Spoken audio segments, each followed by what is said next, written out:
앤드류 워맥 영혼몸 제9장 한 번 구원은 영원한가 아니면 죄를 지을 때마다 다시 거듭나야 하나. 이 계시를 이해하게 되면서 저는 하나님께 다음과 같은 질문을 했습니다. 하나님, 어떤 사람들은 한 번 구원은 영원하다던데 그것이 맞습니까? 아니면 또 어떤 사람들처럼 구원받고 나서 구원을 잃어버렸다가 또 구원받고 구원을 잃어버리는 거듭나는 것이 맞습니까? 저는 이 질문을 가지고 오랜 시간 씨름을 했습니다. 그러다가 어느 날 하나님께서 여기에 대한 답을 주셨습니다. 답은 한 번 구원은 영원하다가 아니다.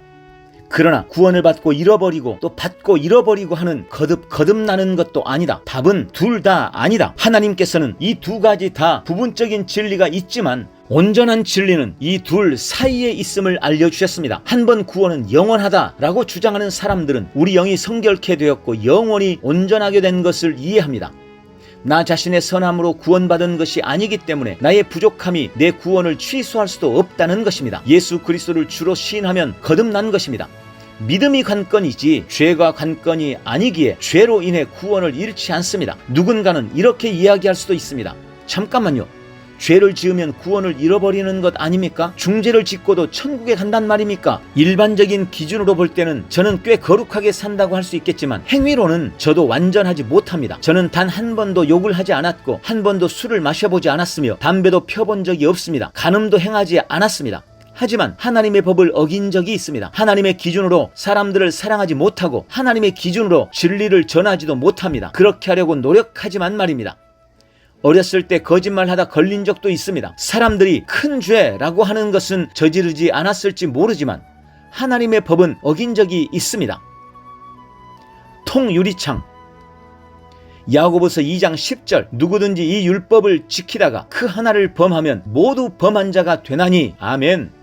율법은 마치 통유리창 같습니다. 통유리창에 총을 쏴서 작은 구멍을 낼 수도 있고 피아노를 던져서 다 깨버릴 수도 있습니다. 하지만 깨진 유리를 다시 메꿀 수 없기에 구멍의 크기는 중요하지 않습니다.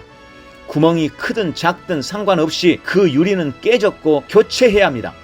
이렇듯 율법에 있어서도 작은 계명을 어겼을지라도 모든 것을 어긴 것이 됩니다. 하나님의 명령을 전부 다 어기지는 않을지라도 하나님께서 명하신 것을 다 지키는 사람 또한 없습니다. 어떤 사람도 자기가 알고 있는 선을 다 행하지는 못합니다.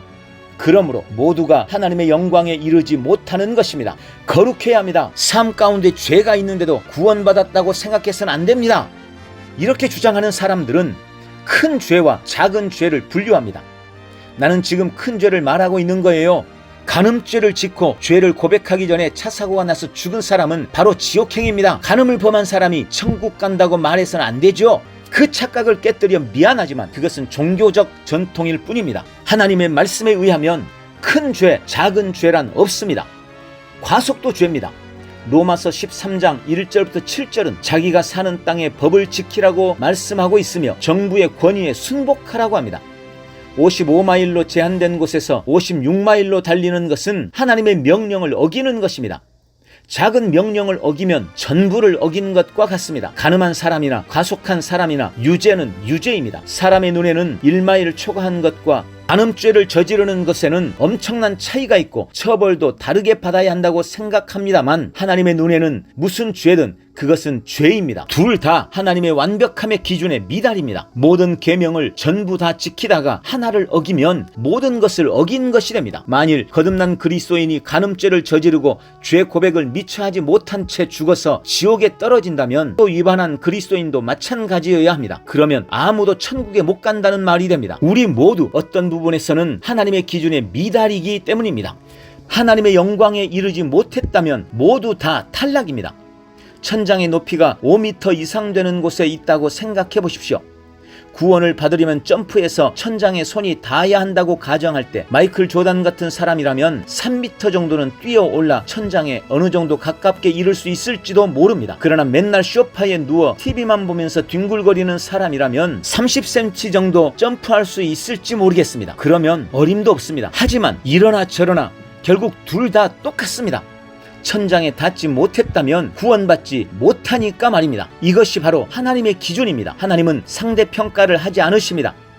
최선을 다해봐라. 10% 안에 들면 내가 받아줄게. 열심히 노력했으니까 그것은 내가 알아주어야지 라고 하지 않으십니다. 절대 그렇지 않습니다. 완벽하거나 아니면 구세주가 필요하거나 둘 중에 하나입니다.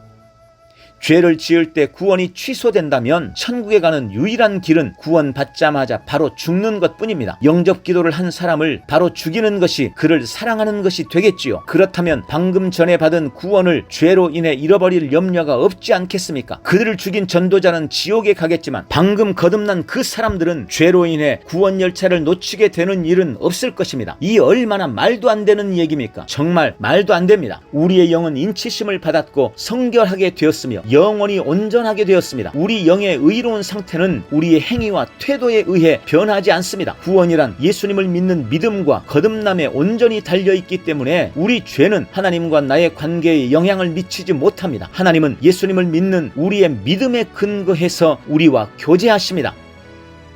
파기와 거절.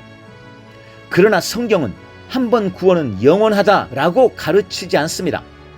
상실한 마음이 되어 구원을 이룰 수 있는 가능성에 대해 몇몇 구절이 말해주고 있으며 대표적인 예는 다음과 같습니다. 히브리서 6장 4절부터 6절 말씀. 한 번 빛을 받고 하늘의 은사를 맛보고 성령에 참여한 바 되고 하나님의 선한 말씀과 내세의 능력을 맛보고도 타락한 자들은 다시 새롭게 하여 회개하게 할 수 없나니 이는 그들이 하나님의 아들을 다시 십자가에 못 박아 드러내놓고 욕되게 함이라.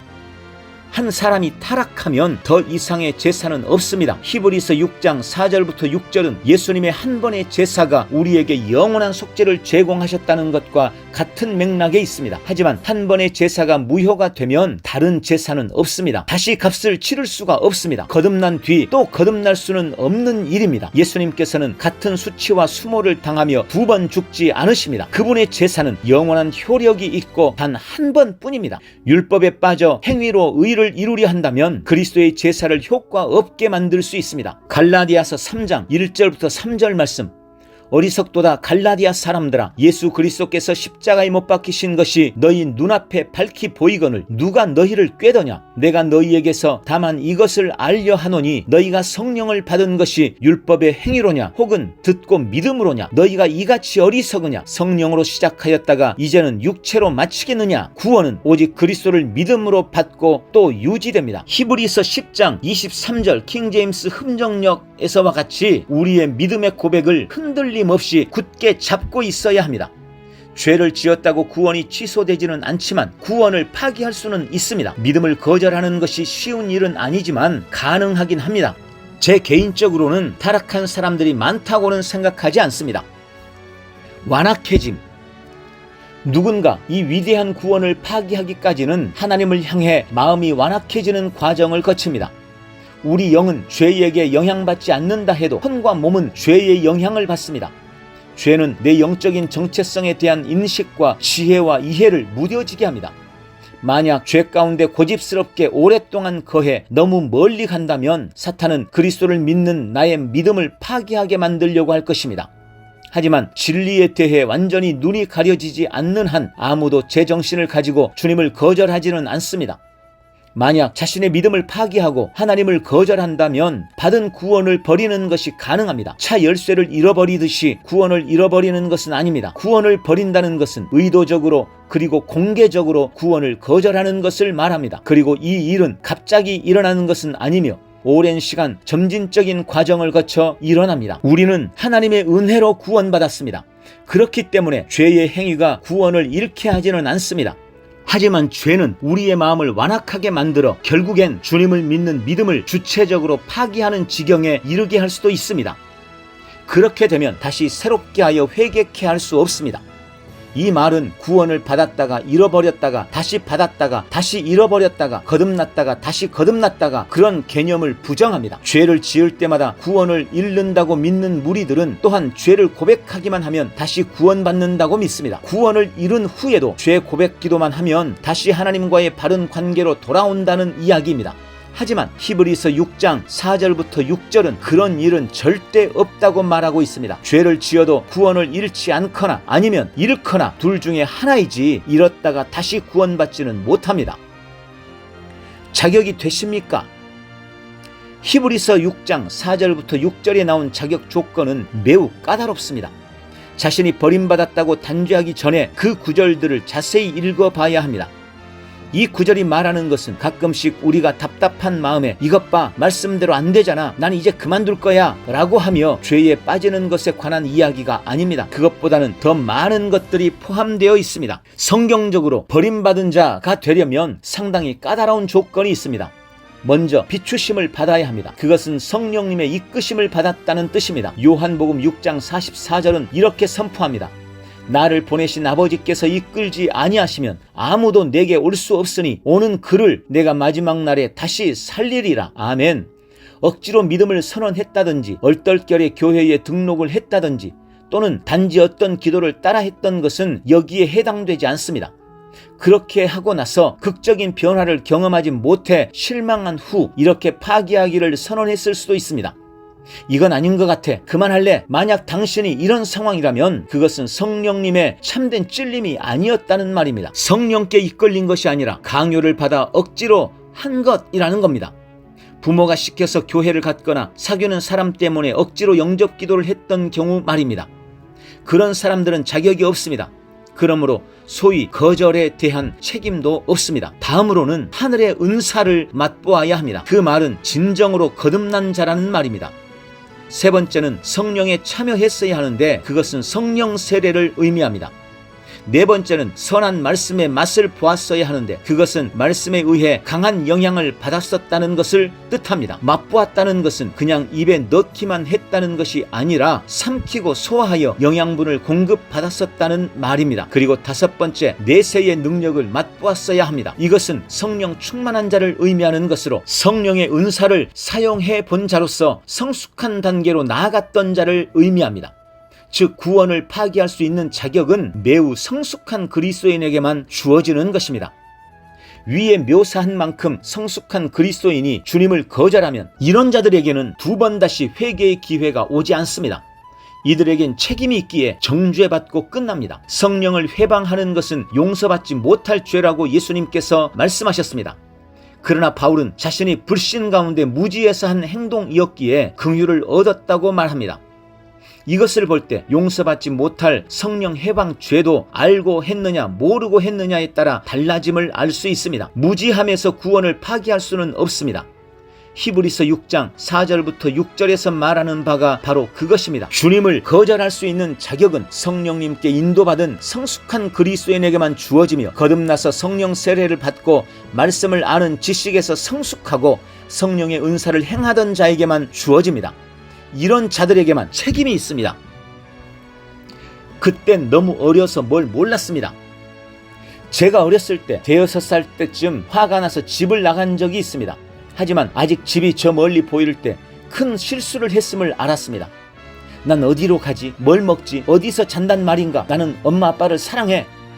화가 나긴 했지만 그렇다고 집을 나가고 싶진 않았습니다. 그것을 인정하고 돌아가기엔 너무 교만한 나머지 일부러 철조망에 걸린 척을 했습니다. 멀리서 따라오던 형에게 잡히려고 말입니다. 그때는 제가 너무 어렸기 때문에 아무런 책임을 지지 않아도 됐습니다. 너무 화가 나서 이제 나는 워맥 집안 사람이 아니야 라고 선포하고 도망 나왔지만 그 선포는 이루어지지 않았습니다. 경찰에 신고가 되었다면 그들은 저희 부모님 편에 섰을 것입니다. 제가 너무 어렸기 때문입니다. 저는 제가 무슨 짓을 하는지도 몰랐고 법적인 자격도 없었습니다. 하지만 지금은 성인이기에 성씨도 바꿀 수 있으며 제 부모님의 자녀임을 법적으로 파기할 수 있는 자격도 있습니다. 제가 만약 부모님과의 관계를 파기하면 정부는 제 편에 설 것입니다. 저는 법적으로 부모님을 거절할 수 있는 자격이 되었기 때문입니다. 구원을 파기하고 거절하는 것도 마찬가지입니다. 하나님은 그 사람이 그렇게 성숙할 만큼 성숙한지 아닌지 아십니다. 하나님만 이 사람들의 마음을 아시기 때문입니다. 소망이 없다. 어떤 사람이 자기의 구원을 파기하면 하나님과의 관계로 다시는 돌아올 수 없습니다. 로마서 1장 28절 32절 또한 그들이 마음에 하나님 두기를 싫어하며 하나님께서 그들을 그 상실한 마음대로 내버려 두사 합당하지 못한 일을 하게 하셨으니 그들이 이 같은 일을 행하는 자는 사형에 해당한다고 하나님께서 정하심을 알고도 자기들만 행할 뿐 아니라 또한 그런 일을 행하는 자들을 옳다 하느니라. 그들을 상실한 마음 그대로 내버려 두신다는 것은 성령님의 찔림을 거두어 가신다는 뜻입니다. 버려진 이란 말은 소망이 없다는 뜻입니다.